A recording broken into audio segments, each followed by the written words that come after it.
Lorsque le roi Nebuchadnezzar vit Jésus. Imaginez-vous être un roi en 603 ans avant Jésus-Christ et que vous voyez Jésus en face à face, que feriez-vous?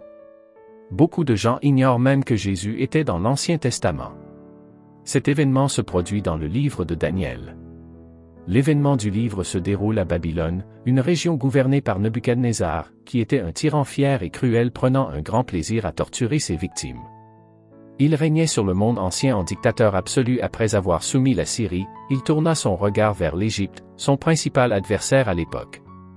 Puisque Juda se trouvait sur son chemin, il était nécessaire de s'en débarrasser s'il ne voulait jamais réaliser son ambition de régner sur un vaste empire. Nebuchadnezzar ordonna que plusieurs jeunes hommes juifs soient formés pour le servir en tant qu'hommes de connaissance et de sagesse. Daniel, Anania, Michée et Azaria faisaient partie de ceux qui furent capturés. Ils étaient connus sous les noms de Balthazar, Shadrach, Méshach et Abednego en chaldéen. L'image de Dieu. Le roi Nebuchadnezzar ordonna la création d'une statue colossale en or. La statue en or que Nebuchadnezzar avait commandée devait être magnifique, mesurant 90 pieds de haut. Il est possible que le roi ait prévu de consolider son pouvoir en réunissant tous les niveaux de ses fonctionnaires pour une grande cérémonie.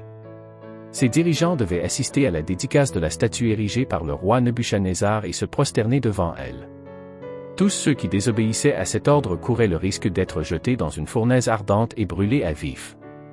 Tout le monde obéissait aux ordres de Nebuchadnezzar car il était déterminé à s'établir non seulement comme le leader politique incontesté de Babylone, mais aussi comme l'autorité religieuse suprême de la ville, ou du moins presque tout le monde.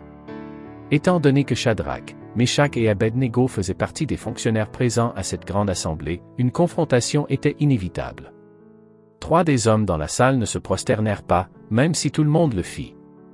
Beaucoup de gens ne peuvent pas imaginer cette pression sociale, ce n'était pas facile.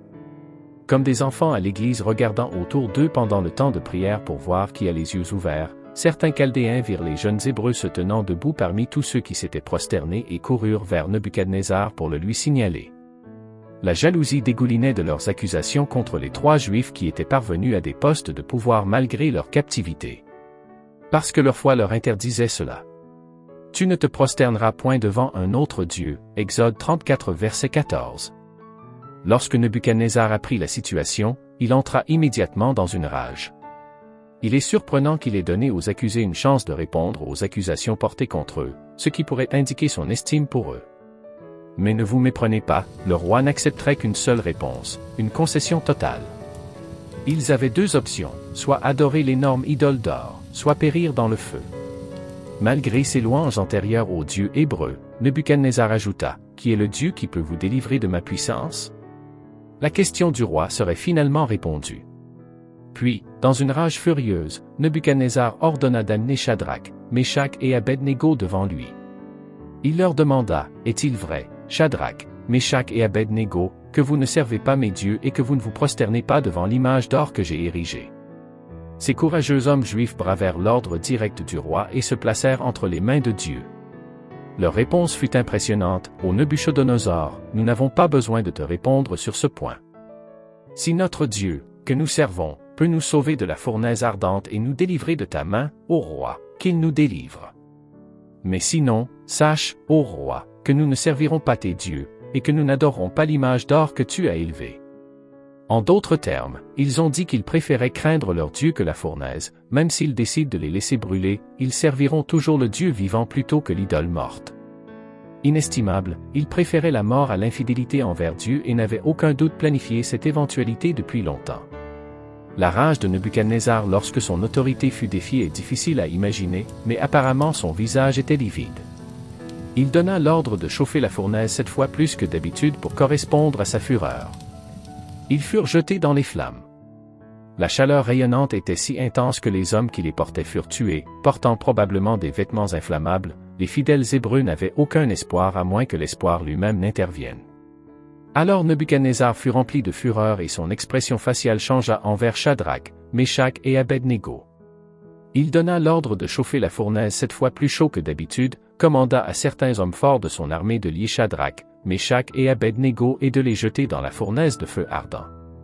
Alors, ces 3 hommes furent liés dans leurs pantalons, leurs manteaux, leurs turbans et leurs autres vêtements, et furent jetés au milieu de la fournaise de feu ardent. Parce que l'ordre du roi était urgent et que la fournaise était extrêmement chaude, la flamme du feu tua les hommes qui avaient porté Shadrach, Meshach et Abednego. Mais ces trois hommes, Shadrach, Meshach et Abednego, tombèrent au milieu de la fournaise de feu ardent, toujours liés. Alors Nebuchadnezzar le roi regarda et fut stupéfait, et il se leva et dit à ses conseillers, « N'avons-nous pas jeté trois hommes, liés, au milieu du feu ?»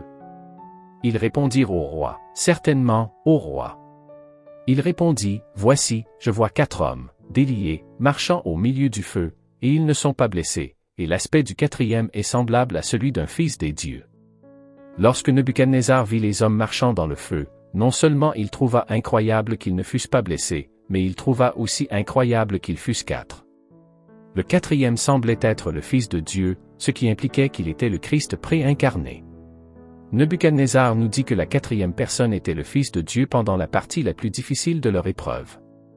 Jésus était là physiquement avec eux au milieu de leur épreuve dans la fournaise ardente. Shadrach, Meshach et Abednego étaient peut-être conscients ou non que le Fils de Dieu était avec eux. Bien qu'il y ait des moments où nous sommes conscients de la présence de Jésus dans nos afflictions et d'autres moments où nous ne le sommes pas. Nous ne devrions jamais douter de sa présence. Nous lisons, « Je vois quatre hommes détachés marchant au milieu du feu. » Nebuchadnezzar remarqua également que les quatre hommes étaient libres alors qu'ils étaient dans le feu, seules les cordes qui les maintenaient ensemble étaient brûlées par le feu. Dieu est capable de frapper d'étonnement ceux dont les cœurs sont les plus endurcis, non seulement contre lui, mais aussi contre son peuple. Celui qui a fait l'âme peut faire approcher son épée jusqu'à elle, même celle du plus grand tyran. La fournaise était grande pour qu'ils aient de la place pour marcher. Ils étaient indemnes pour qu'ils puissent marcher. Leurs esprits étaient tranquilles pour qu'ils soient disposés à marcher comme dans un paradis ou un jardin de plaisir. Proverbe 6 verset 29, demande, « Un homme peut-il marcher sur des charbons ardents sans que ses pieds soient brûlés ?» La réponse à cela est oui. Ils ne luttaient pas pour sortir, se trouvant indemnes, ils marchaient autour, insouciants au milieu des flammes, croyant que le même Dieu qui les protégeait dans le feu les délivrerait également de celui-ci. Nebuchadnezzar avait l'impression erronée d'être la personne la plus puissante au monde, mais là il rencontra la personne qui était bien plus puissante que lui. Quel effet cela aurait-il sur lui? Aura-t-il toujours l'assurance de soi pour exiger que les autres l'adorent comme s'il était parti? Puis Nebuchadnezzar s'approcha de la porte de la fournaise ardente et dit, « Serviteur du Dieu Très-Haut, sortez de là. Venez ici. » Alors Shadrach, Meshach et Abednego sortirent du milieu du feu. Les hauts fonctionnaires, les gouverneurs et les conseillers du roi s'assemblèrent autour d'eux et virent que, en ce qui concernait ces hommes, le feu n'avait aucun effet sur leur corps.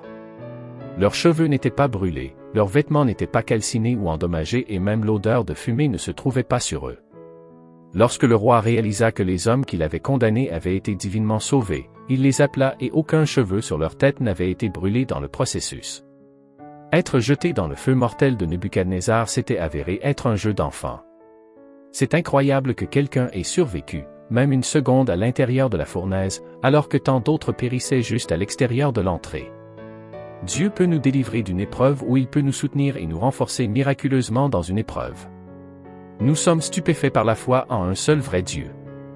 Leur réponse au milieu de l'épreuve a confirmé trois choses: la croyance inébranlable en Dieu de la Bible, leur confiance en Dieu tel qu'il est et qu'il fera ce qu'il dit, et leur foi révélée par leur dépendance de celui qui avait le pouvoir de les délivrer du mal.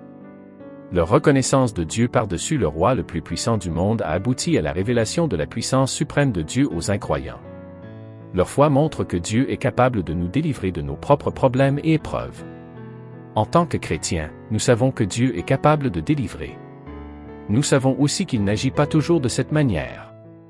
Selon Romains 5, Dieu peut permettre des épreuves et des difficultés dans nos vies pour forger notre caractère, renforcer notre foi, ou pour d'autres raisons inconnues. Nous ne comprenons pas toujours pourquoi nous traversons une épreuve, mais Dieu demande simplement que nous lui fassions confiance, même quand c'est difficile. Job, malgré une douleur incroyable, une agonie presque insurmontable et une souffrance, a pu dire, « Qu'il me tue, je m'en remettrai à lui. » Nous savons aussi que Dieu ne garantit pas toujours que nous ne souffrirons jamais ou ne mourrons jamais, mais il promet toujours d'être avec nous. Nous devrions apprendre qu'en temps d'adversité et de persécution, nous devrions adopter l'attitude de ces trois jeunes hommes, mais sinon, sache, ô roi, que nous ne servirons pas tes dieux, et que nous n'adorerons pas l'image d'or que tu as élevée. Daniel 3 verset 18. Sans aucun doute, ce sont parmi les paroles les plus courageuses jamais prononcées. Le fait que le feu n'ait pas consumé Shadrach, Meshach et Abed-Négo a stupéfié Nebuchadnezzar. Le point est que lorsque nous marchons par la foi, nous pouvons faire face à une persécution ardente, mais nous pouvons être certains qu'il est avec nous. Il nous soutiendra, il nous délivrera finalement, il nous sauvera pour toujours.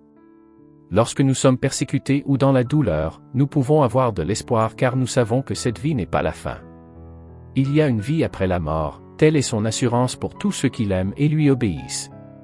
Savoir que nous passerons l'éternité avec Dieu nous permet de surmonter la douleur et la souffrance que nous rencontrons dans cette vie. Pendant des siècles, les jeunes enfants et les adultes ont été captivés par l'incroyable histoire de Shadrach, Meshach et Abed-Négo, 3 jeunes hommes qui ont résisté au puissant roi Nebuchadnezzar. Les actions de Shadrach, Meshach et Abed-Négo dans le livre de Daniel représentent une réponse qui est commune à notre époque, la désobéissance. Cela implique une opposition personnelle délibérée à un décret gouvernemental qui viole les normes de Dieu. Il était clair que le roi ne serait jamais plus le même. Il abandonna le Dieu qu'il avait adoré en faveur du Dieu du peuple qu'il avait précédemment persécuté. Il loua le Seigneur et insista pour que ses sujets n'adorassent personne d'autre que le Dieu Tout-Puissant. Les dirigeants pieux devraient demander au Seigneur de leur montrer régulièrement des aperçus de sa puissance et de sa gloire. Lorsqu'il le fait, il devient beaucoup plus simple pour nous de canaliser notre zèle pour servir le seul et unique Dieu qui existe vraiment. Nebuchadnezzar répondit et dit, « Béni soit le Dieu de Shadrach, Meshach et Abed-Négo, qui a envoyé son ange et a sauvé ses serviteurs qui ont cru, qui ont eu confiance en lui. Ils ont enfreint l'ordre du roi et ont livré leur corps plutôt que de servir ou d'adorer un autre Dieu que leur propre Dieu. C'est pourquoi je publie un décret, toute nation, toute langue, qui parlera mal du Dieu de Shadrach, Meshach et Abed-Négo sera mis en pièces, et ses maisons seront réduites en un tas d'ordures, car il n'y a aucun autre Dieu qui puisse sauver de cette manière. » Ensuite, le roi fit prospérer Shadrach, Meshach et Abed-Négo dans la province de Babylone. Jésus est mentionné plusieurs fois dans l'Ancien Testament, mais il n'est pas désigné par ce nom et n'apparaît pas sous la même forme que dans le Nouveau Testament. Néanmoins, il est présent dans l'Ancien Testament. Christ est mis en avant dans la totalité des Saintes Écritures. Jésus-Christ a validé le fait que l'Ancien Testament fait référence à lui en Jean 5 verset 46, après avoir été confronté à un groupe d'autorités religieuses.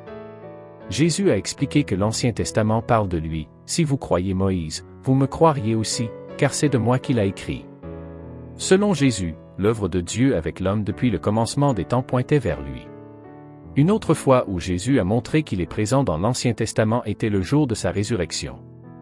Selon certains contes, plus de 300 prophéties de l'Ancien Testament pointent vers Jésus-Christ et ont été accomplies par lui dans sa vie sur terre.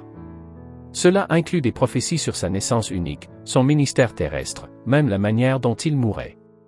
Jésus a choqué les dirigeants religieux lorsqu'il s'est levé dans la synagogue de Nazareth et a lu d'Isaïe 61, concluant par ce commentaire, « Cette écriture s'est accomplie aujourd'hui. » De plus, cela a été confirmé dans Luc 4 verset 21. Alors il commença à leur dire, « Aujourd'hui cette parole de l'Écriture, que vous venez d'entendre, est accomplie. » Les Christophanies, qui sont essentiellement des apparitions pré-incarnées du Fils de Dieu, sont une autre manière de trouver Jésus dans l'Ancien Testament.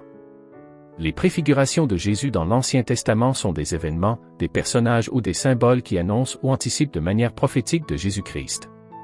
Ces préfigurations se trouvent tout au long des Écritures hébraïques et servent à illustrer la mission, la nature et le rôle salvateur de Jésus.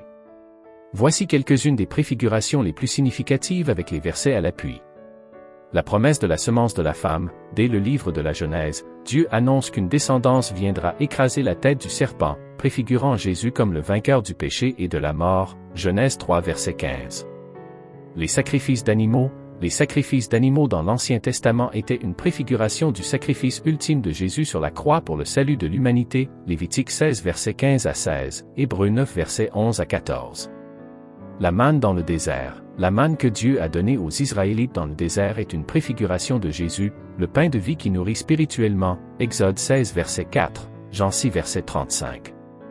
Dans la prière que Jésus a enseignée à ses disciples, « Notre Père qui est aux cieux », il est dit, « Donne-nous aujourd'hui notre pain de ce jour. » Tous comme la manne, le pain de vie est quotidienne. Les Israélites devraient juste manger la manne dont ils ont besoin et ne pas en garder pour le lendemain. Le sacrifice du Fils bien-aimé, dans le récit d'Abraham et d'Isaac, Genèse 22 versets 1 à 19, Dieu a demandé à Abraham de sacrifier son fils unique Isaac. Ce récit préfigure le sacrifice ultime de Jésus, le Fils bien-aimé de Dieu, sur la croix pour le salut de l'humanité. Joseph, le Rédempteur rejeté, l'histoire de Joseph, vendu par ses frères et emmené en Égypte, Genèse 37 à 50, préfigure la vie de Jésus, qui a été rejeté par son propre peuple et a ensuite été élevé pour devenir un Rédempteur puissant. Moïse, le libérateur et le médiateur, Moïse a libéré le peuple d'Israël de l'esclavage en Égypte et est devenu leur médiateur avec Dieu, recevant la loi sur le mont Sinaï, Exode 3 à 20. Ces événements préfigurent Jésus, le libérateur spirituel qui nous affranchit du péché et qui sert de médiateur entre Dieu et les hommes, 1 Timothée 2 verset 5. Le serpent dans le désert, le salut par la foi, dans le désert, lorsque le peuple d'Israël a été mordu par des serpents venimeux, Dieu a dit à Moïse de faire un serpent d'airain et de le placer sur une perche. Tous ceux qui le regardaient avec foi étaient guéris, Nombre 21 versets 4 à 9. Cette scène préfigure Jésus étant élevé sur la croix, où ceux qui croient en lui trouveront le salut. David, le roi serviteur, David, le grand roi d'Israël, est un type de Jésus-Christ en tant que roi serviteur. Il a régné avec justice et a été un homme selon le cœur de Dieu, 1 Samuel 13 verset 14.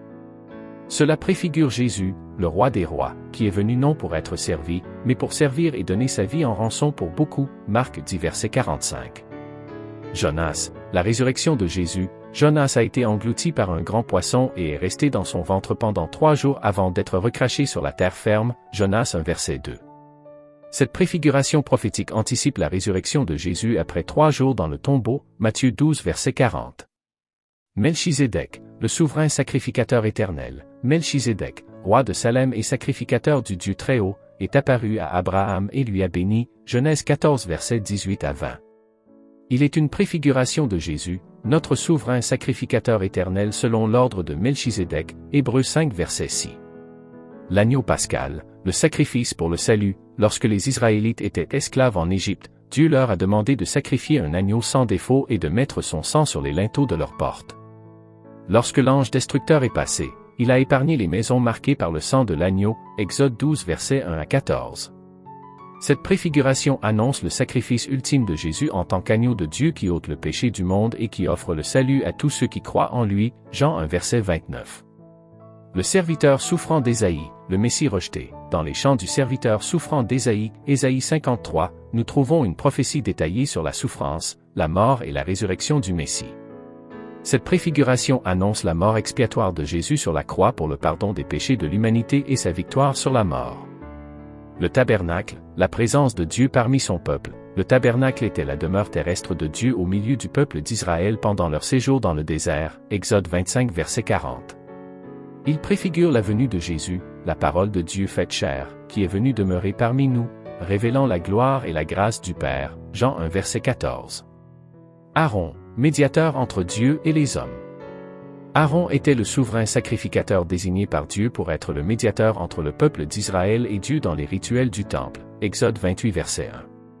De même, Jésus est le médiateur parfait entre Dieu et l'humanité, offrant le pardon des péchés et la réconciliation avec Dieu, 1 Timothée 2 verset 5. Ces préfigurations ne sont que quelques exemples parmi de nombreux autres dans l'Ancien Testament qui annoncent la venue et l'œuvre de Jésus-Christ dans le Nouveau Testament. Il apparaît aussi sous le nom de « l'ange de l'Éternel ». Voici quelques exemples de Christophanie. L'ange de l'Éternel fait sa première apparition en tant que tel lorsqu'il s'approche d'Agar dans le désert où elle s'est réfugiée après avoir fui Sarah. Il s'adresse à elle en tant que l'Éternel pour l'assurer de sa promesse, Genèse 16 verset 10. En Genèse 18, l'Éternel apparaît à Abraham sous forme visible et lui annonce la conception et la naissance imminente d'Isaac, ainsi que le jugement de Sodome. Remarquez que les Écritures identifient clairement à l'Éternel l'un des visiteurs d'Abraham, Genèse 18 verset 13. Quand l'ange de l'Éternel apparaît à Moïse dans le buisson ardent, il lui annonce que Dieu a décidé de délivrer Israël de l'Égypte, et il lui fait part de son propre appel et de sa mission, Exode 3. Au temps des juges aussi, les Christophanies annoncent au peuple la délivrance divine et instruisent de sa mission le juge choisi, Juge 6 verset 12. Dans le cas de Samson, l'ange apparaît pour annoncer sa naissance et pour prédire la délivrance que Dieu va opérer à travers lui, Juge 13 verset 3 à 20. Jésus n'est pas seulement mentionné dans le Nouveau Testament, il apparaît également dans plusieurs passages de l'Ancien Testament. Jésus est le Messie promis de Dieu. On pourrait dire que Jésus est la raison d'être de la Bible. Il est la parole vivante. Toute la Bible est un phare qui nous guide vers l'offre de réconciliation de Dieu, l'espoir du pardon et de la vie éternelle en Jésus-Christ, notre Seigneur. Prions maintenant. Ô Dieu Tout-Puissant, Père Céleste, toi qui es le même hier, aujourd'hui et éternellement. Nous nous tenons devant toi, émerveillés par ta puissance et ta grâce infinie. Alors que nous méditons sur le récit extraordinaire de Shadrach, Meshach et Abed-Négo, nous sommes témoins de ton intervention miraculeuse dans les moments les plus sombres de nos vies. Comme ces fidèles serviteurs, nous sommes parfois confrontés à des défis insurmontables. Des feux ardents qui menacent de nous consumer et de nous détruire. Mais tu es là au milieu de la fournaise, ô Seigneur, nous tenant fermement dans ta main, nous préservant et nous protégeant par ta présence inébranlable. Nous te louons pour ton fidèle amour et ta souveraineté incontestable. Car même au milieu des flammes, tu demeures le Dieu vivant et tout-puissant.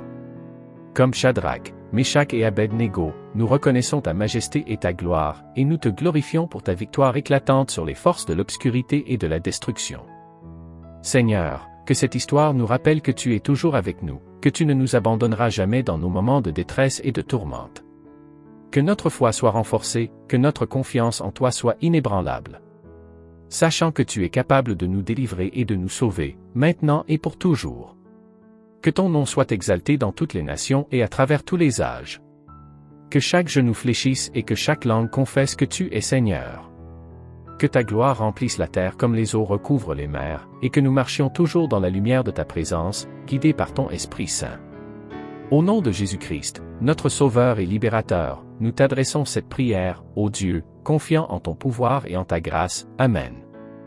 Si la vidéo a suscité une résonance dans votre cœur, nous vous encourageons à partager vos témoignages dans la section des commentaires. Vos expériences peuvent édifier et inspirer d'autres chrétiens, car à travers vos témoignages, le nom de Dieu est glorifié dans les cieux. Soyez abondamment bénis. Amen.